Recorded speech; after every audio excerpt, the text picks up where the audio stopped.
Muy bien, bienvenidos, bienvenidas a una nueva edición de Charlas con Estoja. Estoja soy yo, soy Agustín, así es que me conocen. Y la filosofía de estos encuentros es convocar gente de Funes, de la zona de Funes, pero con una dimensión universal que nos hable de alguna área de su vida donde se involucre fuertemente. Y mientras uno va escuchando a cada persona que pasa por este bello estudio, siempre aparece esta idea de que se apasionan por algo, algunos por enseñar, otros por ir al territorio, otras por educar desde la medicina, de todas las áreas habidas y por haber, pero cada persona le pone el alma a lo que hace con sus dificultades, con sus búsquedas y con sus alegrías también. Hoy tenemos el gusto, ahora la vamos a presentar, de recibir aquí a alguien que trabaja desde la salud ocupacional, que trabaja desde el territorio, que trabaja en instituciones, que trabaja con una militancia muy activa, eso que a tanta gente le cuesta porque militar desde las redes, compartiendo un videito ajeno, bueno, eso lo hace más o menos cualquiera. Poner el cuerpo, poner recursos, ir a territorio no es tarea para cualquier persona, así que te damos la bienvenida, Caro, bienvenida a este espacio. Hola Agustín, ¿cómo están todos, todas? Bueno, muchas gracias. Muy contenta de estar acá, de poder contar y transmitir un poco de lo que hago, de lo que es la terapia ocupacional, de lo que es el territorio, la salud mental, un poco de lo que vamos a hablar hoy. Genial. Terapia ocupacional, me dicen por cucaracha, pero ¿qué es terapia ocupacional? ¿Es recurso humano? ¿Es ocupar el tiempo? ¿Es lo mismo que trabajador social? ¿Qué es? Bueno, desmitificame un poco eso y compartime lo que vos quieras de la incumbencia de ese área. La terapia ocupacional, bueno, no está relacionado con la kinesiología, ni tampoco es una rama que está vinculada a la psicología, sino que la terapia ocupacional trabaja a través de la ocupación. La ocupación es su punto más fuerte. La actividad con sentido, con un significado, es donde la terapia ocupacional se basa en pensar, no cualquier actividad es para cualquier persona, ni cualquier espacio es para cualquier individuo. Tenemos los distintos niveles de poder pensar, que en el niño es el juego, en los jóvenes es la educación, el trabajo, y que en los adultos mayores empieza a ser el ocio y el esparcimiento. Entre esas áreas es donde la terapia ocupacional empieza a desplegarse. Súper interesante, digo, de acuerdo a cada ciclo vital, ¿viste? Porque uno está muy acostumbrado a ver en las redes sociales como respuestas generales, ¿viste? Tenés que hacer esto, tenés que hacer lo otro, y vos es como muy artesanal ese trabajito de decir, che, para los pibitos más chiquitos pasa esto, para la juventud es lo otro, para la gente de la tercera edad, o el nombre que se le ponga, digamos, es como muy interesante ver dónde está el foco y qué es lo que necesita, más o menos de la generalidad, pero también atendiendo lo particular de cada edad, de cada franja etaria. ¿Qué situaciones aparecen, digamos, en tu labor diaria? ¿En qué ámbito te desenvolves? Eso me interesa saber. Bueno, actualmente estoy trabajando en una fundación que trabaja con personas que están privadas de su libertad y con la familia de la persona que está privada de la libertad. Eso es en un espacio físico, en una institución, por así decirlo. Está enmarcado en una institución, y después trabajo en el territorio, en distintos territorios de Rosario, territorios más conflictivos. Cuando uno piensa en el territorio o en el trabajo que se hace en el territorio, eso lo enmarcamos y lo hacemos a través de un deporte. El deporte es el rugby. Entonces, así es como tratamos de llegar a cierta población. En eso estamos. En eso estamos. Y trajiste algo, después vuelvo a rugby, que es un deporte de lo que más me gusta también, pero hablaste de la familia, y siempre que uno escucha, yo desde mi lugar, las familias muchas veces ya no saben qué hacer, y no me refiero, digamos, a cuestiones ultraviolentas, sino a cuestiones, por ejemplo, yo lo veo mucho, es desde otro lugar, pero ahí traigo la pregunta, desde, no sé, cuando hay ludopatía, cuando hay consumos problemáticos, o inclusive desde otros lugares cuando la familia no asume, por ejemplo, un diagnóstico, lo que fuera. ¿Qué trabajo se hace con la familia? Porque a veces están entre desahuciadas, entre que no tienen herramientas, que están cansadas, o que inclusive niegan los problemas. ¿Cómo es el abordaje con las familias? A la familia siempre hay que tratamos de darle una contención. Digamos, nosotros le decimos familia o referentes afectivos. El referente afectivo es el que primero llega a la institución generalmente, cuando esto de que decimos, bueno, a lo mejor la persona que está involucrada no tiene una percepción de enfermedad o decir, bueno, no estoy bien, necesito que alguien me acompañe. No me gusta mucho utilizar la palabra ayuda, porque los profesionales no estamos para ayudar, digamos, sino que estamos para poder brindar contención, para poder hacer el despliegue de una herramienta por la que estudiamos, digamos. Entonces, ahí es donde llega el referente afectivo y donde uno trata de enmarcar, generalmente viene con angustia, porque, digamos, bueno, ¿qué es lo que está pasando? Mi hijo, mi hija, mi marido, digamos, a la persona que tengo más cerca, a la persona que quiero, y por eso estoy viniendo acá. Tratamos siempre de darle una contención con algunos de los profesionales. En la institución funciona un centro de cuidado infantil y además talleres. Entonces, mientras vos podés ir a hacer un taller, también podés dejar a tu niño o tu niña en este espacio de cuidado. Y además tratar de preparar.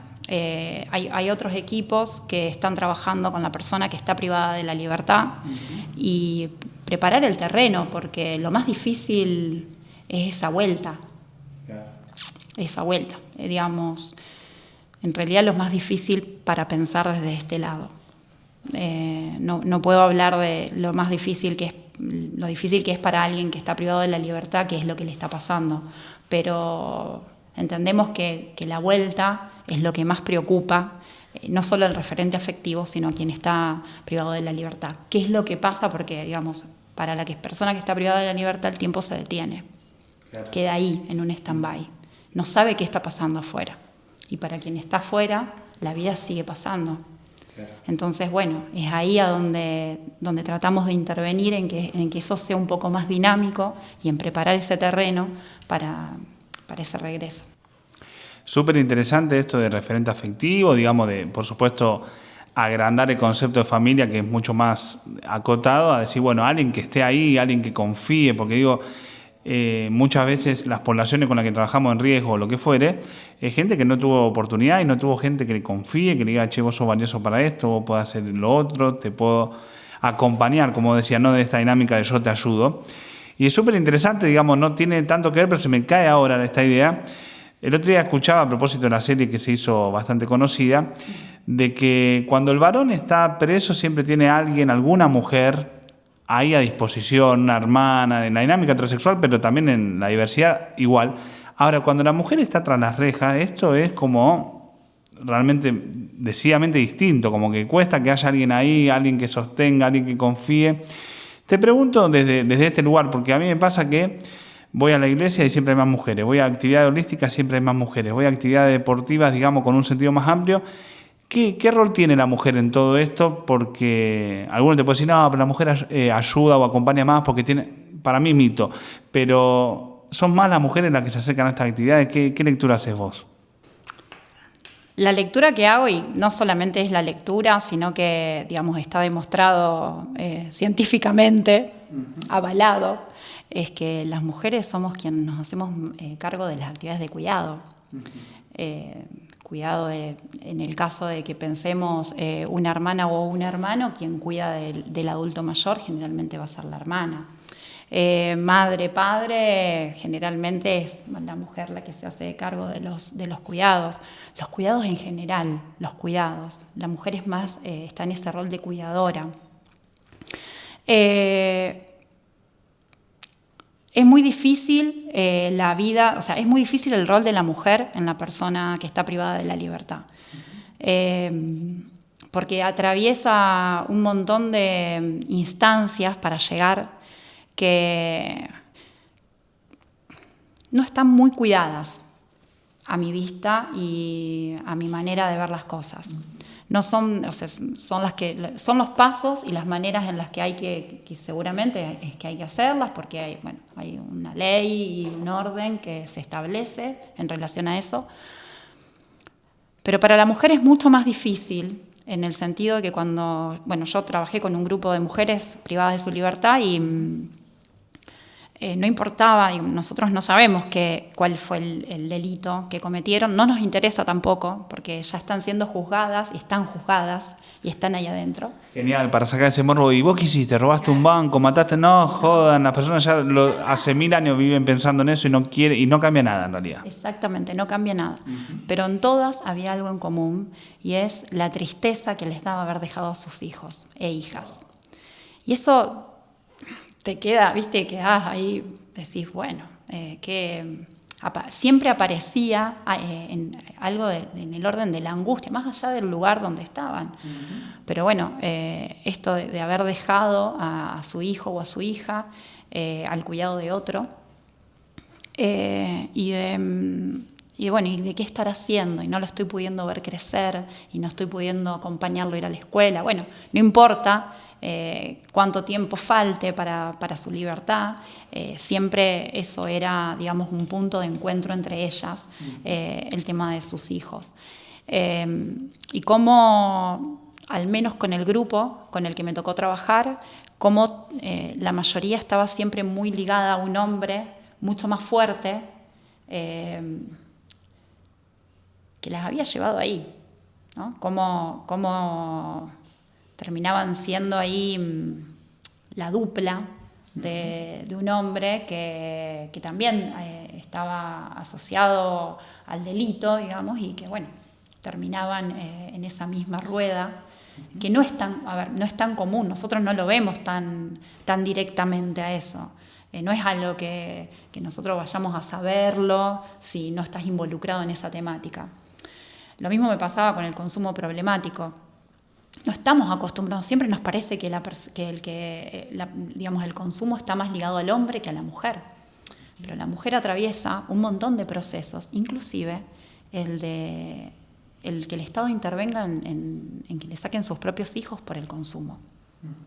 Y no es fácil, no es tan sencillo que una mujer llegue a una institución pidiendo asesoramiento o pidiendo auxilio en relación a una problemática de consumo. Ok, bueno, se me disparan un montón de preguntas porque, claro, podemos ir haciendo como una ramificación súper interesante.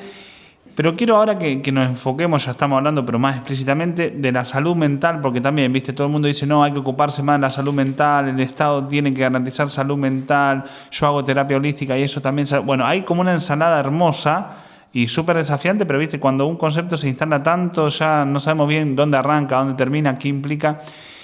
La pregunta es, ¿qué implica para vos y tus equipos la salud mental y qué tiene que ver qué puede hacer, mejor dicho, la terapia ocupacional para que la salud mental sea una realidad más efectiva? Ahí pensaba cuando hablábamos, pensar qué es la salud mental. Un estado biopsicosocial que trata de estar en una armonía o en una aparente armonía y que recibe constantemente estímulos de afuera, digamos, ¿no? de la sociedad, del ambiente en el que trabajamos, en donde vivimos, con los que nos relacionamos, nuestros amigos, nuestras amigas. Bueno, y en eso tratamos de ver, ¿cómo me sostengo? Y es un concepto muy marcado después de la pandemia. Después de la pandemia, este concepto de salud mental, viste que vos decís, salir con tus amigas es salud mental, es salud mental, tomarte una cerveza es salud mental, encontrarte, hacer gimnasia, todo es salud mental. El movimiento físico es salud mental, claro. Claro. Todo lo que nos lleve a pensar en este bienestar biopsicosocial está relacionado con la salud mental. Cualquier irrupción en ese estado es lo que nos lleva a decir, ¿qué nos pasa? Justo ayer se celebró el Día Mundial de la Prevención del Suicidio. Pensando en eso, es necesario hablar de salud mental, de lo que nos pasa. Es necesario hablar de lo que nos pasa. No es de locos pensar en ir a un psicólogo. No es de locos tener un acercamiento a un psiquiatra. No es de locos pensar, hablo o charlo con un terapista ocupacional. No, claro, no es de locos. Con ningún profesional de la salud mental. Es necesario sacar ese mito de decir, hablar de salud mental o estar cerca de un profesional de la salud mental. No, eso no es para mí, yo no estoy loca. Claro. No, me preguntaría, ¿qué es estar loco? La terapia ocupacional ahí lo que hace es ser, yo siempre lo digo y lo pienso en relación a esto, es un medio, ¿sí? Es un medio entre la persona y ese bienestar. Ahí aparece la terapia ocupacional. Utilizo el deporte en esto como una herramienta, utilizo una actividad significativa, puede ser, no sé, lo que les guste a esa persona, lo que le guste realizar a esa persona. Pensando en un juego, trabajo por ejemplo, en menores en conflicto con la ley y ahí lo hablamos de consumo y hablamos de nosotros mismos. Tenemos un juego en donde, como es muy difícil pensar en una entrevista cara a cara, y que nos cuenten cara a cara, tenemos distintas preguntas. ¿Qué te gustaría hacer cuando salgas de acá? Si tuvieras que volver al pasado, ¿a dónde volverías? Claro. Y aunque no lo creamos, es increíble cómo el otro está dispuesto y se abre. Qué lindo. Se abre a poder contar un poco de esto. Ese es para mí, eso es salud mental, es poder sacar el mito de que hablando llevas a otro. No, hablando no llevas a otro. Hablando es muy necesario hablar porque cuando uno tiene un problema y lo guarda, ese problema te va comiendo. Cuando uno más lo amasa, siempre digo yo, cuando uno más lo amasa, lo agarra, lo abraza, es más sencillo ver qué hacemos con eso, ¿no? Claro. Sí, sobre todo, digamos, uno de los mitos que se fue derribando, por ejemplo, decías, en este marco del mes, del suicidio, antes de decir, no hablemos de esto, pues puede promover y demás, y era una manera inocente, cada quien hace lo que puede, claro, ya lo sabemos, pero era como una manera de, esconder, y ahora decimos, hay que traer de vuelta este tema acá, hay que brindar herramientas, hay que hablar, hay que concientizar, sensibilizar, y me encantó lo que dijiste en esto de, yo lo percibo así, ¿no? Como de lo artesanal de cada vínculo, de cada contexto, porque a mí me ha pasado también cuando acompañaba a jóvenes desde lo que es la escuela más formal, pero que uno por ahí preparaba una entrevista como tutor y vos decís, no, le voy a preparar esto, el mate, música suave para que la persona sea, me puedo ir. Claro, y después va a un campamento, todo un quilombo bárbaro, los pibes saltando, ¿viste? Y el pibe, estás caminando hacia un campamento, por ejemplo, que hacíamos mucho, y ahí el pibe o la piba te suelta algo que vos decís. Cuando uno preparaba algo como muy detalladamente, nada. Y cuando vos soltás, porque justamente el otro se siente como evaluado, y esto pasa mucho en las instituciones, que vos decís, me pasó cuando trabajaba también en México, ahí en la frontera, con los chicos en conflicto con la ley, y decís, porque si vos haces algo como muy, muy formal, vos pensás que es serio, pero el pibe dice, este es un buchón, cualquier cosa, no le cuento nada, le cuento lo que quiera escuchar y chau. Ahora, cuando soltás como esa necesidad de control y te permitís bailar con esa persona y acompasar, pasa algo mucho más mágico que tiene que ver con el orden de la transparencia, del no estar permanentemente, observando. El otro, quiero que me mires, pero tampoco que me mires de una lógica así como interrogatoria, ¿no? Eso pasa. Yo ahí pienso que lo importante es poder identificarte, pero a la vez que uno se identifica, no quedarse en esa identificación, sino poder salir de ese lugar, ¿no? Es ponerte en tus zapatos, pero a la vez sacártelo, porque si vos te pones en el zapato del otro, es muy difícil que puedas hacer una intervención. Entonces, te pones en ese zapato, entendés un poco lo que le está pasando, pero a la vez te corres, porque tenés las herramientas para poder brindarle algo. Después vemos qué, pero es algo que se va a construir, que lo vamos a construir con el otro, que es lo que él puede. Pero es eso, hay una palabra que ahora no me está saliendo, que es, digamos, lo que uno tiene con el otro, que uno puede identificarse y después poder correrse para brindarle las herramientas necesarias para que se vaya construyendo. Ahí hay una frase que la escribí para no olvidármela, que me da siempre el pie para hablar y me deja pensando en un montón de cosas, y es esto de somos lo que hacemos con lo que hicieron de nosotros. Y siempre pienso que muchos de los jóvenes y las jóvenes con los que nosotros trabajamos, que tienen conflicto con la ley o conflictos territoriales, vienen, parecería hasta a veces, ¿no?, destinados a, ¿no? Se les marca ese futuro fuego del cual después les es muy difícil salir. Tienen una desafiliación de la sociedad en general, pero a la vez una afiliación fuertísima a esos clanes familiares gigantes que vienen de generación en generación haciendo cagadas adentro de un barrio, ¿no? Y a veces empezar a hacer intervenciones primitivas, sencillas, es muy interesante porque es la manera en la que uno trata de decirle, bueno, mira, vos fuiste siempre por este camino y es el que vos conocés y es el más fácil, pero también existe este y este. Bueno, ahí uno trata de apelar a la responsabilidad subjetiva del otro, ¿no? De decir, bueno, vos ya podés también decidir y elegir, por más que tengas algo marcado a fuego. O sea, sí, hay muchas cosas que nos vienen heredadas, seguramente. Tenemos que ver qué hacemos con esas cosas que tenemos heredadas. Nos va a construir. Bueno, ¿qué hacemos con esa construcción? ¿Para qué la usamos?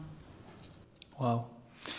Me encanta esa frase que es de Sartre, que no se enoje, no se la estamos robando, él ya la quedó hace un montón de tiempo, así que Sartre, besito a vos y a Simone de Beauvoir en su amor libre. Pero digo, me encanta porque, viste, a mí toda esta polaridad de que pasaba también en su momento con la meritocracia, todo depende de mí, todo, yo creo que el mundo es mucho más complejo que ese binarismo pedorro que se nos vende, pero encierra mucha esperanza esa frase porque decís, che, venís de un contexto, venís condicionado, no da lo mismo tu punto de partida, tu entorno, si recibiste amor, si venís de una familia que independientemente de cómo esté constituida, pero que te hayan brindado amor y cierta oportunidad. Pero no nos quedemos, porque muchas veces uno es reproductor de ese discurso y vuelve, bueno, y ¿para qué le vamos a llevar un día de paseo si esto, chicos, no es su realidad? Y es como que le hacemos en el cuento de la empatía y de una solidaridad para mí malentendida, como que matamos más sueños de lo que ya está muerto. Es decir, hay posibilidades con deporte, con arte, hay un concurso de canto, hay una peña folclórica, hay posibilidades. Y en esto te quería preguntar, Carlos, porque me parece, disculpame, yo te pregunto también desde mi historia, pero hay tanta gente que acompaña el territorio que lo hace así como que ya sin ganas. Y digo, nosotros no vamos a negar la realidad, pero también siempre vamos a tener una mirada optimista y esperanzadora de que en algo se puede cambiar. Como decía Galeano, ¿viste? No redistribuimos la riqueza del mundo, pero algo cambia. ¿Qué es lo que te motiva a vos? ¿Qué es lo que te esperanza a vos? ¿Alguna historia que vos decís, che, yo vi a esta persona y después vi dónde llegó? Es lo que me impulsa cada vez que estoy a punto de bajonearme un poco, de desencantarme. ¿Qué lectura haces desde la esperanza de un panorama que es ciertamente complicado? Primero es que, no sé, pero siempre pienso en la historia. Siempre trato de conocer la historia del otro. Obviamente eso me toma un tiempo, conocer la historia del otro. Hay dos historias ahí del espacio donde transito que para mí son muy fuertes, o que me marcaron y me llevaron a decir, bueno, cuando uno trabaja en el territorio y cuando te vas a un montón de lugares, bueno, dejás a tu familia, no sé, yo en mi caso dejo a mis hijos, son chiquitos, siempre lo pienso. El territorio es complicado, está complicado. Yo voy tardecita noche a trabajar, digamos. Bueno, no es sencillo. Y conocí a un joven que salía a estar privado de su libertad. No lo había conocido yo adentro de la cárcel, sí lo conocí otro de los compañeros y lo referenció al espacio. Y un día fue a la entrevista. Y la verdad es que me llamó mucho la atención cómo tenía el cuerpo todo cortado. Nada, los brazos, las piernas, todo marcado. Y bueno, entendí que los cortes hablaban de él, de todo lo que le había pasado en su vida. No se me ocurre ir a preguntarle. Pero con ese joven fuimos al hipódromo, a un partido. Y mientras íbamos atravesando hacia el túnel, me miré y me dijo, wow, señor, esto nunca pensé que lo iba a vivir. Es lo mío. Yo quedé como helada, seguí como si nada pasara. Y le dije, qué bueno, me encanta escuchar eso, me encanta. Y me acuerdo que llegué a mi casa, me puse a llorar. Mi pareja me decía, ¿qué te pasa? Bueno, ¿qué te pasa que estás llorando así? No existen muchas palabras para explicar qué es lo que pasó ahí. Pero bueno, nada, había una historia que claramente había sido de alguna violencia, cortes y demás, en todo el cuerpo. Bueno, no era que no se veía, digamos, visible, y de alguien que estaba tratando de anudarse a la realidad, ¿no? Porque no es sencillo encontrar, siempre lo pienso y lo pienso en esto, ¿no? Cuando uno no tiene más tela para cortar, vos decís, ¿qué hago? ¿De dónde lo agarro? Para que baje acá y se quede y algo lo motive y le interese. Y cuando vos ves un pedacito de algo, de tela, de cordón, lo agarrás de ahí, lo empezás a tirar. Bueno, es un trabajo, como vos lo dijiste, es artesanal. Y después, la de otro joven que iba por el fútbol y que la mamá hacía tortas fritas para que él vaya a probarse a distintos equipos. Y él decía, bueno, a lo mejor el fútbol no es lo mío, ahora voy a probar por acá. Y bueno, no sé si el deporte era lo de él, pero lo nombramos como el que iba a ser, siempre es el autor de las hamburguesas de los terceros tiempos. Entonces encontró ahí su lugar. Digo, esto de ir buscando el lugar, que alguien se dé ese espacio, ¿no? De buscar tu lugar, por más cosas que ya hayan pasado.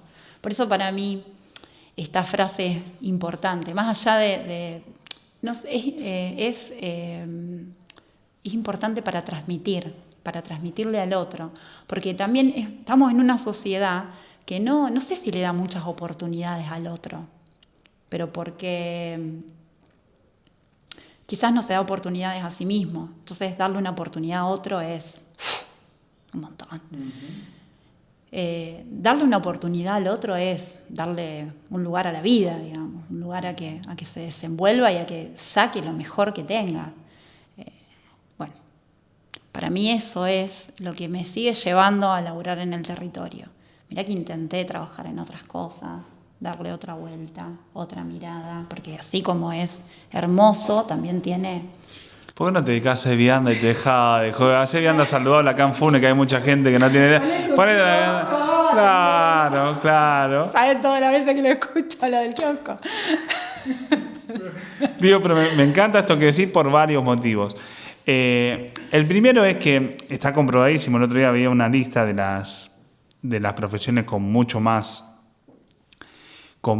estrés, y por supuesto aparece, digamos, todo lo que tiene que ver con el territorio y todo lo que tiene que ver con la psicología, la terapia ocupacional y demás, en estos últimos comentarios.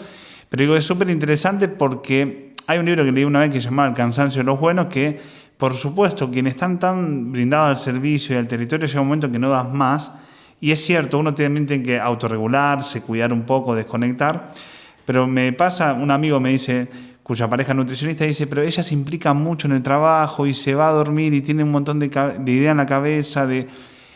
Digo, para quienes estamos al servicio como vos, como yo, desde tantísimos lugares, ese 110% está. Viste que la gente dice, bueno, pero no te involucres tanto, volvé a tu casa y ya está. Cuando vos decías que lloraba después del evento del hipódromo, digo, es parte de la vida. Por supuesto uno tiene que autorregularse, autocuidar, también saberse gestionar en algún aspecto, pero te trasciende porque te interpela, digamos, y ese plus que tantas veces se quiere sacar del servicio, básicamente va a estar ahí y es imposible decir, bueno, separa una cosa de la otra. Hay que cuidar algunos espacios, pero es parte de. Y me encanta esto que decías del chico de las hamburguesas, porque todos tenemos derecho a pertenecer y todos tenemos derecho a que nos digan, en algo sos bueno y yo te veo y yo confío en vos. No importa si sos el super cantante, el número 3 de la banda izquierda del fútbol o si jugás en el rugby de medios clan. Vamos a encontrarte tu lugar y te vamos a dar el espacio. Me encanta. Para ir cerrando este primer encuentro de muchísimos más, porque tengo 1000 cosas para preguntar, pero ¿qué valor tiene, vos que estás mucho en el territorio, asociaciones civiles, iglesias, clubes, Porque todas las instituciones más formales están como muy estalladas y por ahí otro tipo de instituciones, otro tipo de asociaciones están haciendo un trabajo hermoso. ¿Qué lectura haces vos de eso? Inevitablemente uno hace una lectura política. Todo es político. Después hay algunas cuestiones más políticas partidarias, pero digamos en esto uno no puede negar que las instituciones del Estado están estalladas porque, bueno, hay una cuestión de lo privado que ya es difícil de acceder para una clase media. Pensemos en las obras sociales, el incremento que tuvieron las obras sociales. Bueno, hay una clase media que ya no puede seguir pagando una prepaga de X monto. Cuando tu salario aumenta, no va acorde a eso. Entonces, ahí están volcados mucho más a lo público, a poder ir a comedores, a poder acceder a comedores, a poder acceder... esta política que se está desarrollando, y es casi toda América Latina, no es que es Argentina solamente donde está pasando, ¿no? No tiene que hacer una lectura tan recortada de eso, sino que es algo mucho más amplio.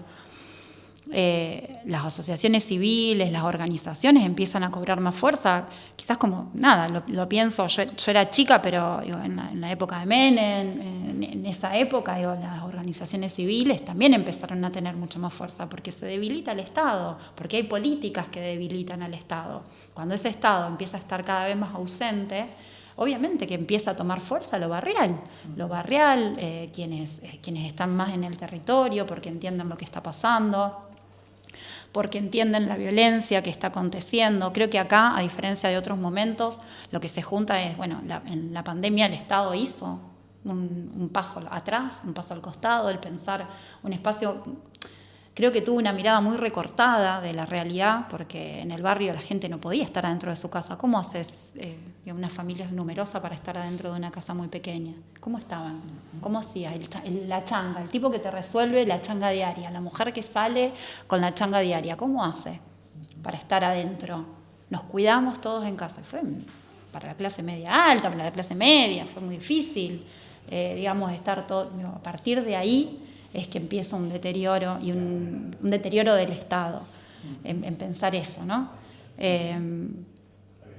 Creo que ahí es donde empieza a tomar más fuerza lo territorial, lo barrial, y después el tejer redes. La institución donde yo trabajo, la fundación, está entablada, pero no pueden ir todos a tablada. Entonces somos nosotros los que nos trasladamos. Yo me voy a Ludueña el 7 de septiembre, uno va recorriendo ese territorio, ¿no? Va tratando de ir haciendo foco en distintos lugares y de tejer redes con otras organizaciones y de empezar ahí dentro del barrio a decir, nosotros trabajamos en Ludueña, trabajamos con otra organización que es del barrio. Si no, es muy difícil también. Cada barrio tiene sus particularidades de entrar. Tienen fuerza. El Estado trabaja con las organizaciones, trata de conveniar en esto con las organizaciones, de poder tejer una red, porque el Estado, entre el recorte que tiene y la complejidad del mismo territorio, no puede llegar a todos lados. Entonces ahí a donde empieza a tejer esas redes junto con las organizaciones. Y donde uno va pensando el día a día. Claro. Qué hermoso. Pensaba, para ir cerrando, en un cura amigo que trabaja allá en el barrio Santa Lucía. Y él dice, yo, trabajo con todo el mundo, con el pastor evangélico, con el militante peronista, con el socialista, y esta dinámica del territorio, de no por puro pragmatismo, pero por decir, nos tenemos que sentar a dialogar, y acá nadie tiene que llevar agua para su propio molino, y acá nadie tiene la receta, y acá hay gente que se identificará con ir a adorar al Santísimo, y habrá gente que dice, yo voy al culto el domingo porque me hace bien. De vuelta, sentirme parte, sentirme que alguien me escucha, sentir que alguien humanamente me da ese lugar, realmente me estimula, me dice mucha gente, ¿no? Un último mensaje que quieras dejar, sea desde la fundación, sea desde tu trabajo, sea para la gente que dice, yo quiero, porque es evidente que el voluntariado, el trabajo, el estar para el otro es lo que nos hace verdaderamente felices, al menos así yo lo creo. ¿Algún último mensaje que quieras dejar en esta primera entrevista de muchas más? ¿Qué dirías? Yo pienso que esto que decís, nada es azaroso ni nada es casual. Creo que cada uno elige la posibilidad que puede, dónde desarrollarse y en qué ámbito desarrollarse. A mí lo que hago me hace muy feliz, pero también sana mi propia historia, parte de mi propia historia. Y también me da muchas herramientas para transmitir a mis hijos, en este caso, quienes son mis más cercanos, mis raíces más cercanas, pero también al resto, ¿no? Que generar, somos muy,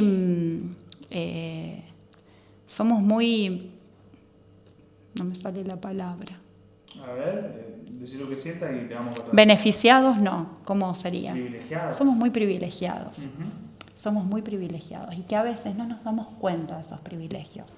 Somos muy privilegiados de tener una casa, de tener un trabajo, de tener una pareja, de tener amigos, de poder, levantarnos y hacernos un café y que a veces, no sé, me levanto y siempre hay algo, pasa algo. Bueno, me da a mí el laburo que hago, me da la perspectiva de llegar a mi casa y amar lo que tengo. Amar lo que tengo, porque realmente que soy una privilegiada.